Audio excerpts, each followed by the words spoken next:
Assalamualaikum warahmatullahi wabarakatuh. Waalaikumsalam warahmatullahi wabarakatuh.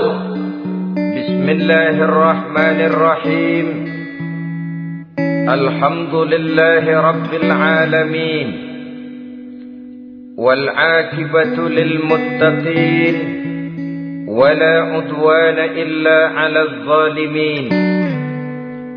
والصلاة والسلام على أشرف الأنبياء والمرسلين سيدنا ومولانا محمد وعلى آله وأصحابه المجاهدين الطاهرين أما بعد. Saudara-saudara kaum muslimin rahimakumullah.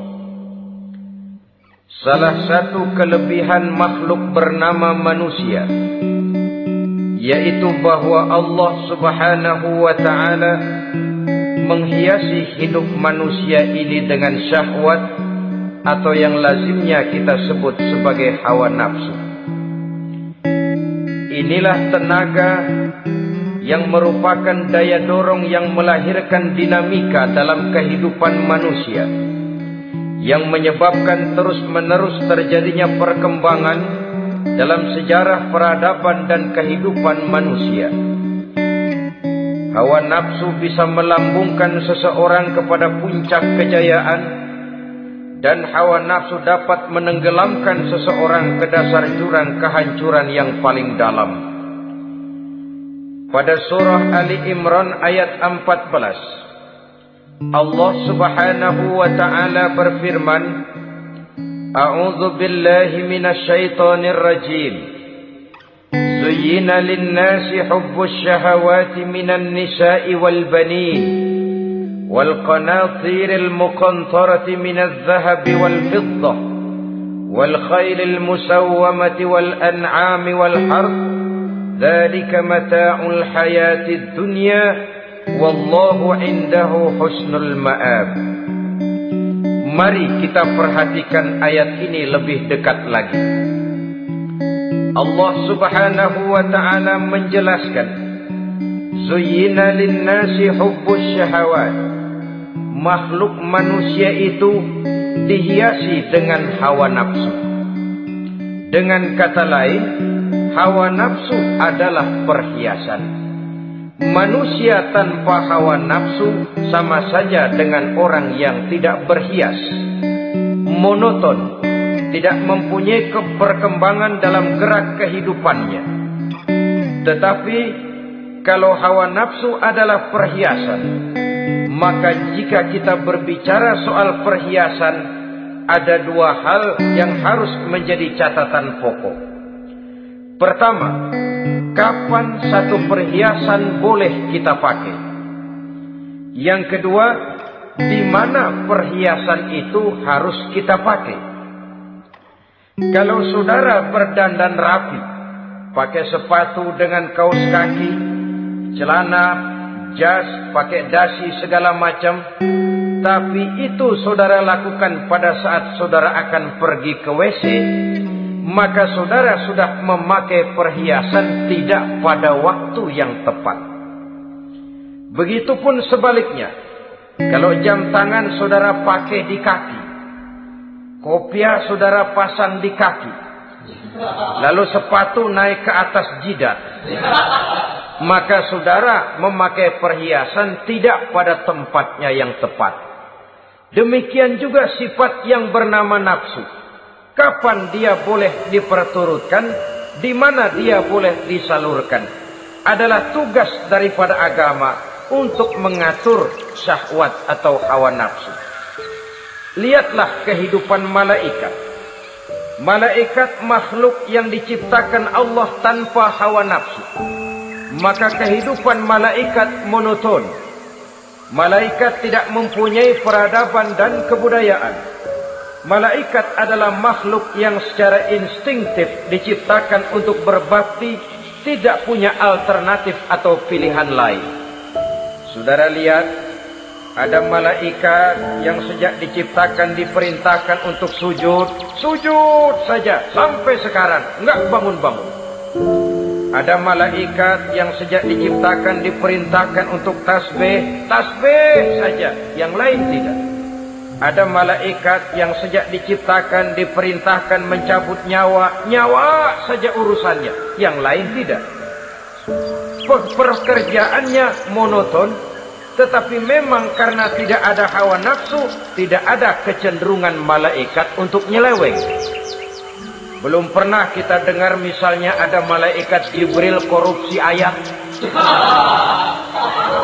Ini kelihatannya ayat bagus ini, nggak usah disampaikan kepada bawahan Muhammad, dipakai sendiri saja.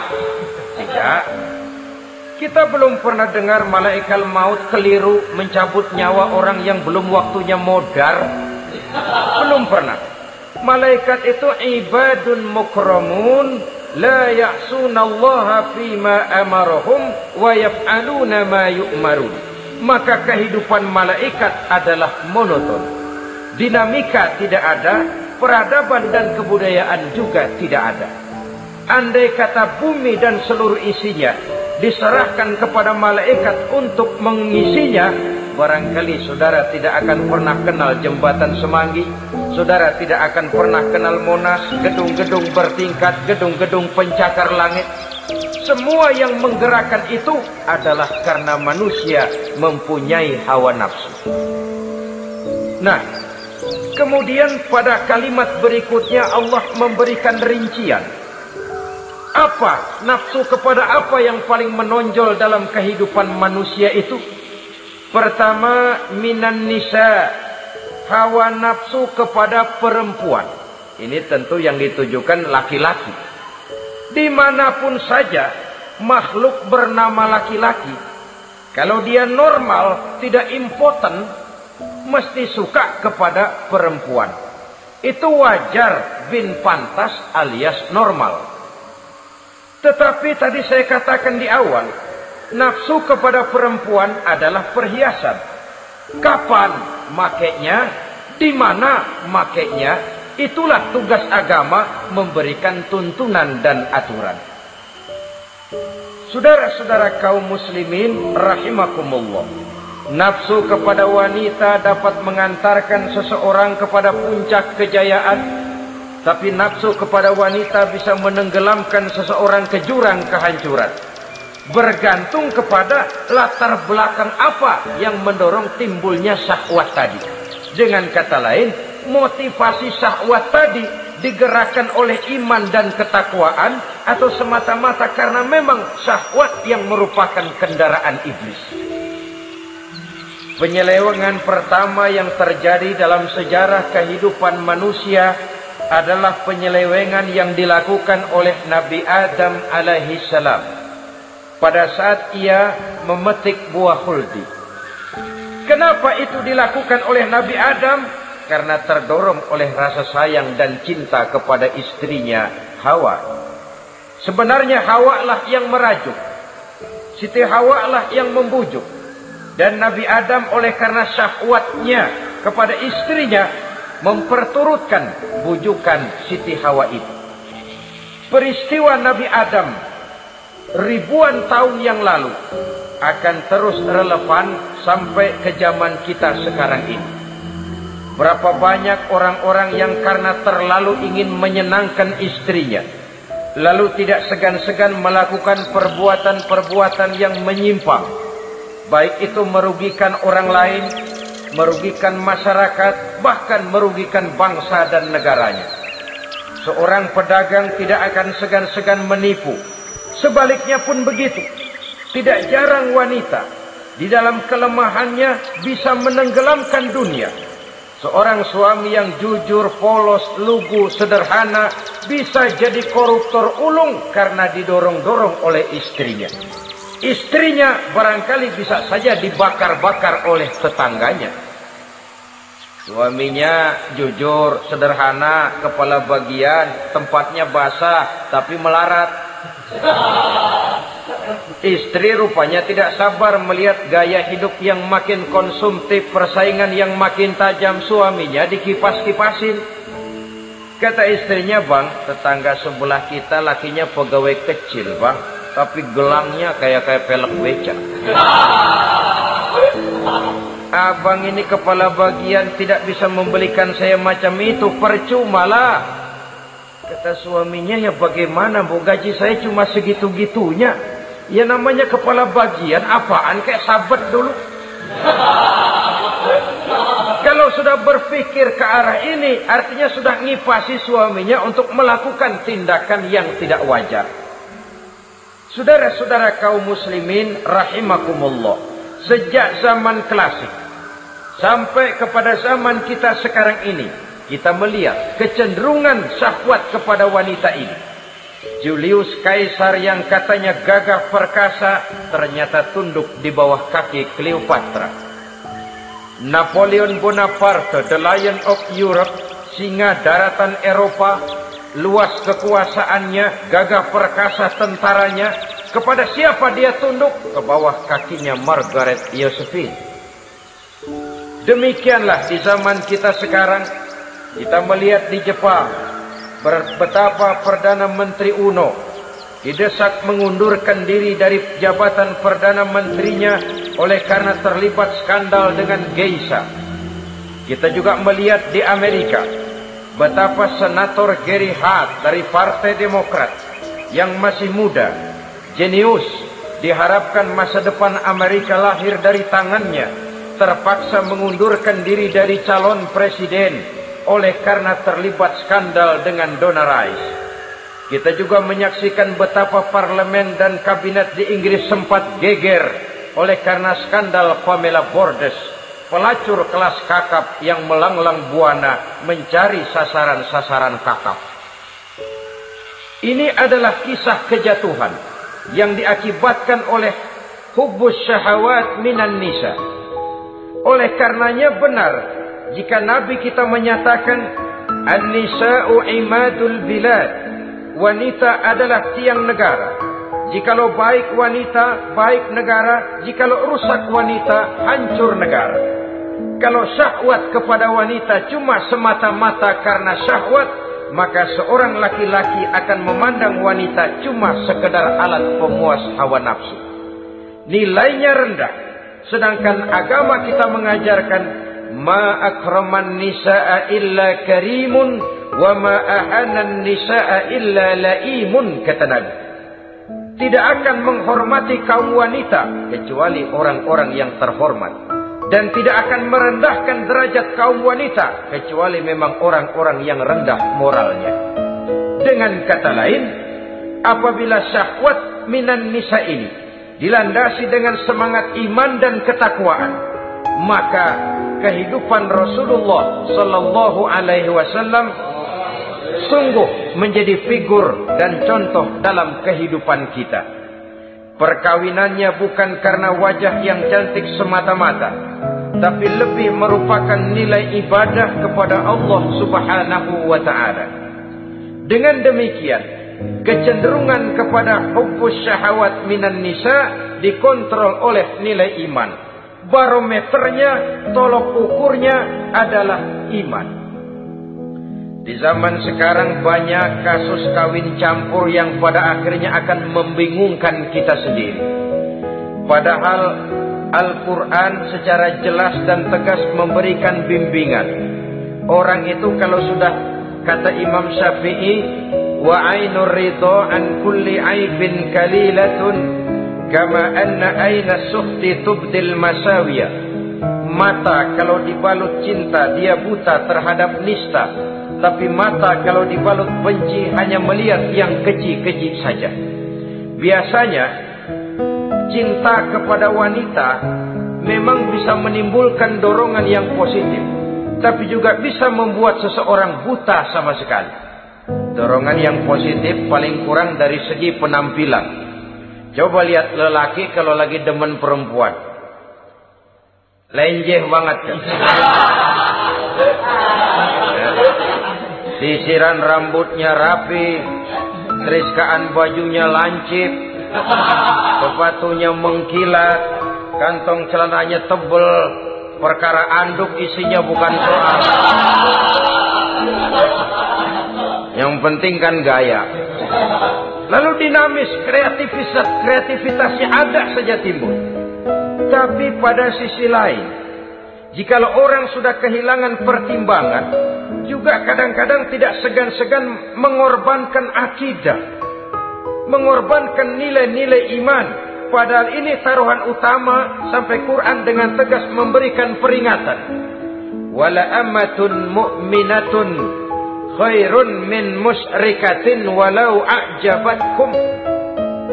Perempuan budak yang hitam legam, kalau beriman itu lebih baik untuk dinikahi daripada wanita cantik berkulit kuning langsat tapi musyrik. Lebih baik budak yang hitam legam beriman daripada wanita cantik berkulit kuning langsat berhati bangsat. Tapi kita kadang kehilangan pertimbangan. Karena agama, karena cinta agama digadaikan.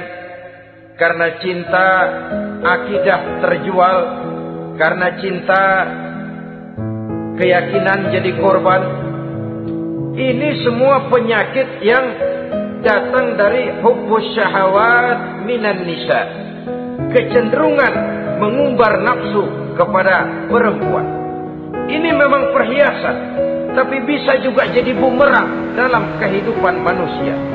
Berapa banyak penyelewengan terjadi karena pengaruh wanita yang tidak bisa jadi bisa. Ini pengaruh di dalam kehidupan memang sedemikian besarnya. Sehingga saudara-saudara kaum muslimin, inilah yang perlu dikendalikan dalam kehidupan, kapan dan di mana. Kalau nafsu adalah perhiasan, kapan dan di mana perhiasan itu harus kita pakai, di mana dia harus kita tempatkan. Begitu juga yang menyangkut soal perempuan. Kapan itu kalau sudah nikah. Di mana? Yang jelas bukan di depan umum.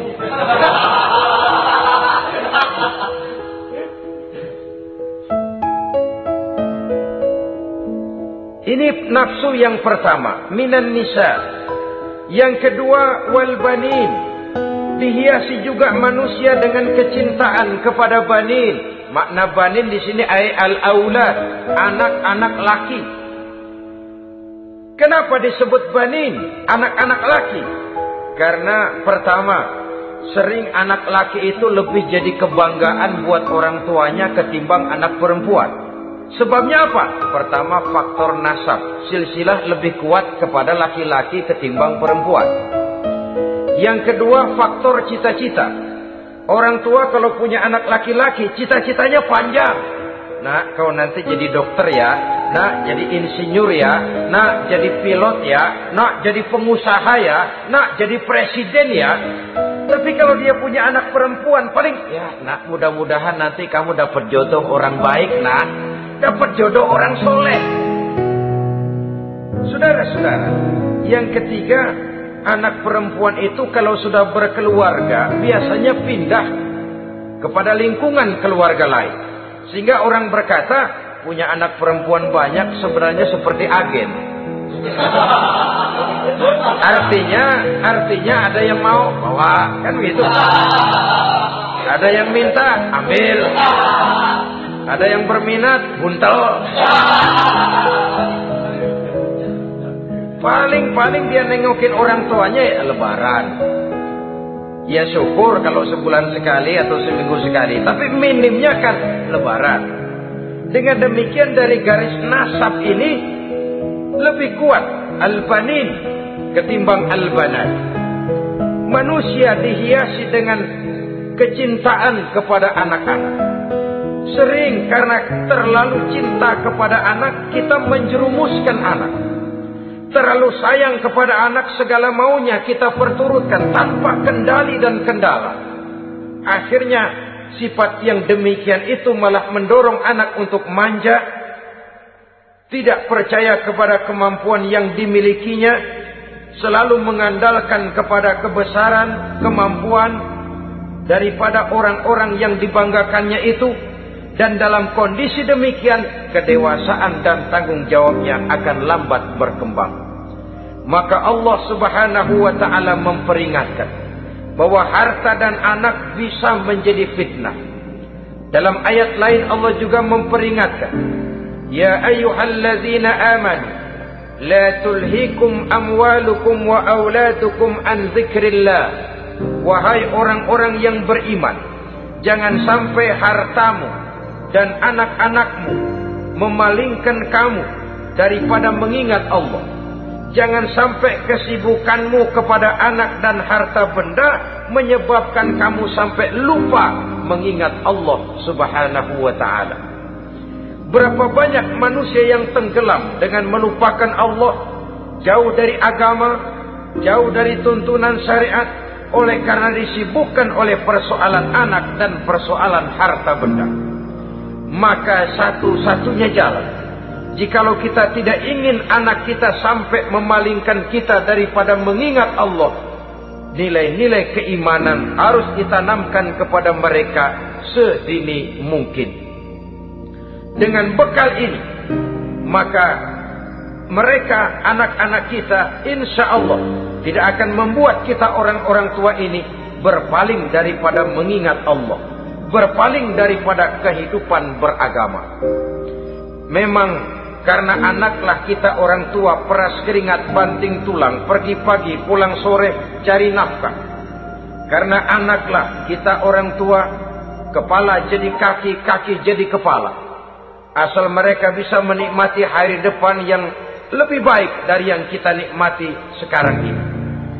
Tapi berapa banyak juga orang-orang tua yang tidak sadar akan amanah berupa anak ini. Mereka lalai, mereka bersikap masa bodoh, padahal tidak akan ada yang tidak dipertanggungjawabkan di hadapan Allah Subhanahu wa ta'ala. Orang tua bisa mendapat pensiunan pahala kalau anaknya tumbuh menjadi anak yang soleh. Tetapi orang tua pun bisa saja masuk neraka karena anaknya menjadi anak yang kurang ajar dan orang tuanya sama sekali tidak pernah memberikan pendidikan yang sebagaimana mestinya.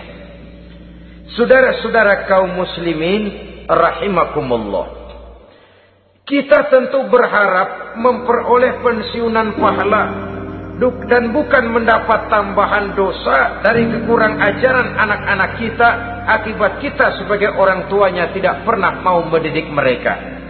Dalam hadis ada diriwayatkan, ada anak kurang ajar, sembahyang tidak, puasa ibadah tidak, kenal Allah tidak, beriman pun tidak, dosa kelewat banyak, kejahatan berkarat.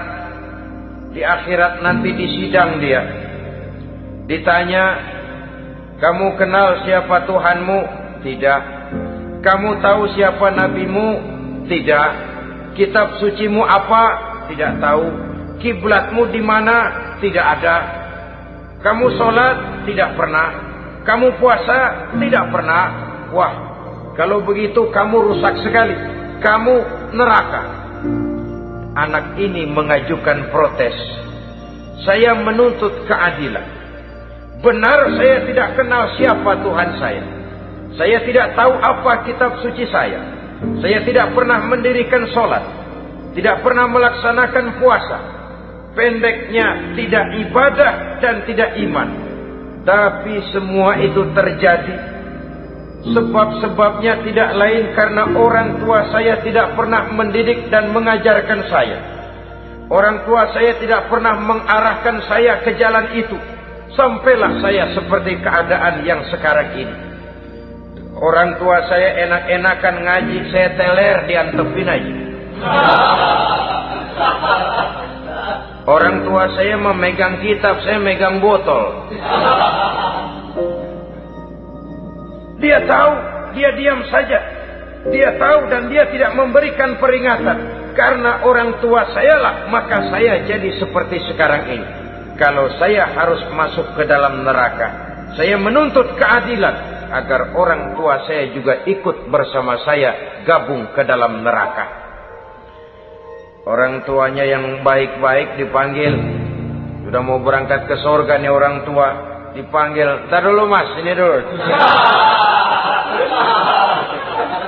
Mau kemana, kencang banget? Surga pak, nanti dulu urusan belum beres. Ini benar anakmu ini? Dilihat anaknya, iya anak saya ini.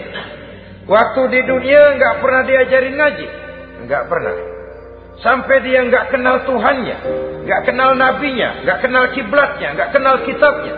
Iya. Dia sembahyang, kamu dia nggak sholat, kamu diemin aja. Iya kali. Kenapa pakai kali? Yang benar ngomong nanti. Ramadan dia nggak puasa, kamu nggak tegur, kamu diam saja. Iya. Wah, kamu nggak tanggung jawab. Kamu tahu anak itu adalah amanah. Menyia-nyiakan amanah adalah khianat. Khianat adalah dosa besar.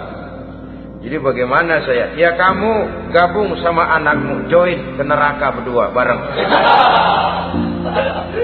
Lantaran kamu tidak mau mendidik mereka, anak-anakmu, maka jadilah anak-anakmu seperti sekarang ini. Saudara-saudara kaum muslimin rahimakumullah. Sebaliknya, jikalau anak-anak kita yang kita cintai ini, yang merupakan buah hati belahan jantung, tumbuh dan berkembang menjadi anak-anak yang soleh, yang bermanfaat bagi masyarakatnya, bagi agama, bangsa dan negaranya, kita orang tuanya bolehlah tentram menerima pensiunan pahala. Menerima pensiunan pahala dari kesolehan anak yang ditinggalkannya. Alangkah nikmatnya mendapat pensiunan pahala. Terbaring kita di bawah pohon kemboja, nilai kebaikan kita dikenal orang, nama kita akan tetap hidup. Oleh karena kita meninggalkan anak-anak yang tumbuh menjadi generasi yang soleh, bukan anak yang salah. Oleh karenanya, kecintaan kepada anak jangan sampai membuat kita lalai dari mengarahkan mereka kepada kehidupan beragama. Di zaman sekarang ini, kecenderungan kita mengarahkan anak pun sudah kepada kecenderungan yang berbau materialistis. Maka yang ramai bagaimana anak bisa mengejar program MBA, Master of Business Administration, supaya keluar bisa jadi manajer. Bagaimana anak lalu kursus komputer, supaya keluar menjadi tenaga yang canggih di bidang komputer. Ya, kalau dia perempuan cantik, bagaimana dia bisa masuk Akademi Sekretaris and Management, supaya bisa jadi sekretaris. Atau bagaimana dia bisa masuk sekolah nyanyi, supaya nanti jadi penyanyi dengan tarik suara, uang lalu mengalir ke dalam kocek jutaan nilainya. Maka yang ramai pun hal-hal yang semacam itu. Dalam pada itu, pengajian, kursus-kursus keagamaan, studi-studi klub yang membicarakan masalah-masalah agama, ramainya kadang-kadang kalau bulan Ramadan, dianggap training center. Ya lumayan, daripada tidak sama sekali mah lumayan. Tapi dengan demikian ini kan merupakan bagian terpokok dari kehidupan manusia. Alangkah idealnya jika dia mengantongi gelar MBA, Master of Business Administration, tapi punya nilai iman yang tangguh, ahli komputer, tapi punya keyakinan beragama yang mantap. Dan ini harus ditanamkan lebih dahulu sebelum dia menguasai disiplin ilmu yang lainnya.